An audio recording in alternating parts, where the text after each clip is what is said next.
dari Abu Darda, an Abi Darda qala, dia pernah berkata, ausani khalili Rasulullah alaihi wasallam, kekasihku Nabi Muhammad sallallahu alaihi wasallam, kata Abu Darda, pernah berwasiat kepadaku. Apa wasiat Rasul kepada Abu Darda? Dan ini juga wasiat kita kepada kita semua. La tasrabul khamar, la tasrabu khamar, jangan engkau minum khamar. Fa innaha, sesungguhnya, miftahu kulli syarr, minum khamar itu adalah kunci dari semua keburukan. Hadis riwayat Ibnu Majah dan disahihkan oleh Syekh Al-Albani. Karena orang mabuk, sebab alkohol, minum khamar, narkoba dan sejenisnya, dia bisa membunuh, dia bisa memperkosa, dia bisa berzina, dan seluruh induk-induk keburukan dan kejahatan bisa dia lakukan hanya karena dia lupa diri dan terlena, mabuk karena kecanduan kepada benda-benda ini. Jemaah yang berbahagia, kita kepingin tidak ada lagi kampung yang disebut dengan kampung narkoba. Kita ingin tidak ada lagi kelurahan yang disebut dengan kelurahan narkoba. Kita ingin tidak ada lagi kota, kabupaten, provinsi, bahkan bangsa yang korban karena alkohol dan narkoba. Maka bersyukur kita kepada Allah Subhanahu wa taala. Bapak Presiden Jokowi yang terhormat, setelah mengeluarkan peraturan presiden investigasi miras dengan alasan supaya ada pemasukan bagi bangsa kita Indonesia terhadap pemasukan negara, maka dibuka seluas-luasnya investigasi miras, minuman keras. Tapi karena masukan para ulama, kritikan para kaum muslimin, muslimat, kritikan kaum-kaum yang beriman, akhirnya dengan tegas Presiden Jokowi mencabut investigasi miras itu. Mudah-mudahan ini bukan sekedar kata-kata. Kita adalah mayoritas muslim yang tidak ada pun undang-undang yang mengayomi investigasi miras. Kita sudah kewalahan Bapak. Jemaah yang berbahagia, akan kondisi generasi kita yang hari ini tidak lagi menatap masa depannya dengan akal yang merupakan nikmat terbesar diberikan oleh Allah kepada manusia. Akal yang harusnya untuk jadikan berpikir, mencari hikmah akan penciptaan langit dan bumi dengan ilmu pengetahuan yang berdasarkan akidah dan agama, sejak dini sudah dirusak dengan bahan-bahan yang tidak pantas. Apakah itu lem kambing dan sebagainya, sehingga generasi kita tidak menatap masa depan dengan otak, tapi mereka menatap masa depan dengan nafsu dan ketagihan mereka. Ini menjadi kewajiban bagi kita, sehingga Allah mengingatkan kita, ya ayyuhallazina amanu, wahai orang beriman, ku anfusakum wa ahlikum naro, jaga dirimu, jaga juga ahli-ahli keluargamu, ahlun nar, dari jilatan api neraka.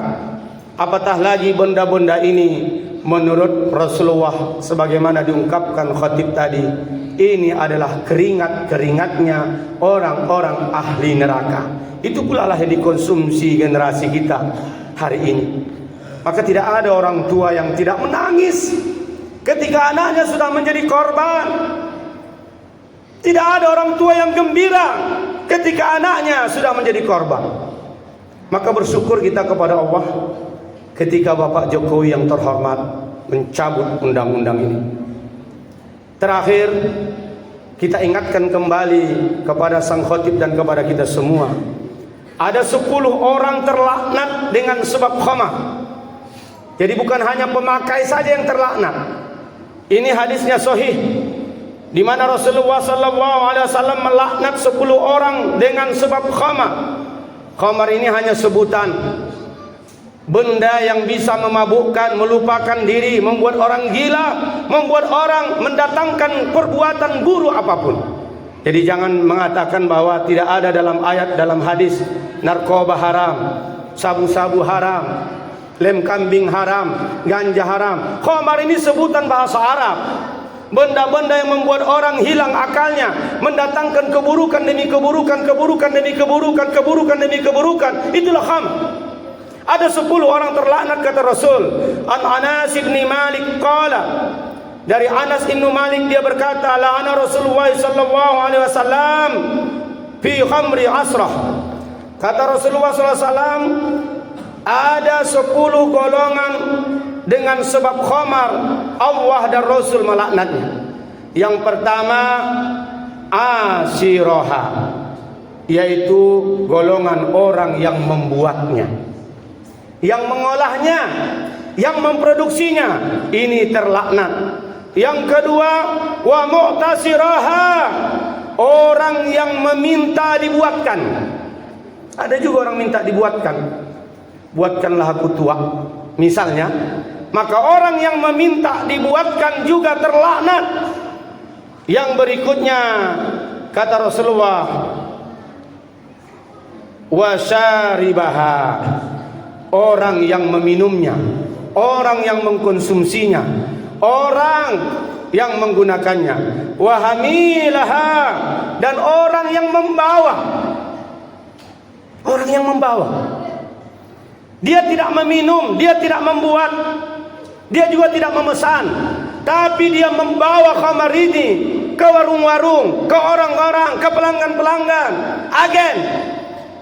Ini juga terlaknat, jemaah yang berbahagia.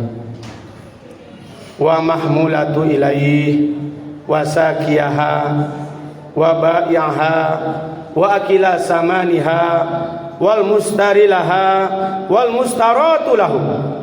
Siapa lagi? Orang yang minta diantarkan, orang yang menuangkannya. Oke lah, aku tidak minum ini, tapi ku bantu kau untuk meminumkannya. Ini terlaknat. Orang yang menjualnya, orang yang makan hasil penjualannya. Nah, ini juga ada orang ini. Udah tahu kawan tuh kaya karena itu. Tak apa-apa, dia memang tidak korban, dia tidak memakan, dia tidak meminum, tidak memesan, tapi dia ingin ditraktir dengan uang itu. Ini juga orang terlaknat. Yang terakhir adalah orang yang membelinya dan orang yang minta dibelikan. Ini juga adalah terlaknat. Hadis riwayat Tirmizi, dan menurut para ulama hadis termasuk Syekh Al-Albani, hadis ini adalah sahih, tidak dhaif apalagi palsu. Ada 10 manusia-manusia terlaknat oleh Allah dan Rasul. Dan ini kalau kita aplikasikan warning Rasul ini, maka insya Allah hilanglah. Walaupun tidak hilang, minimal bisa ditekan peredaran-peredaran yang membahayakan generasi umat kita. Sekali lagi bersyukur kita kepada pemerintah. Kalau pemerintah betul-betul secara totalitas, jangan hanya karena ingin pemasukan uang negara, maka melegalkan hal-hal yang dilaknat oleh Rasulullah sallallahu alaihi wasallam dan diharamkan oleh Allah. Dan kata haram oleh Allah bukan hanya sekedar haram dan dosa, tapi min amali syaitan, ini perbuatan syaitan.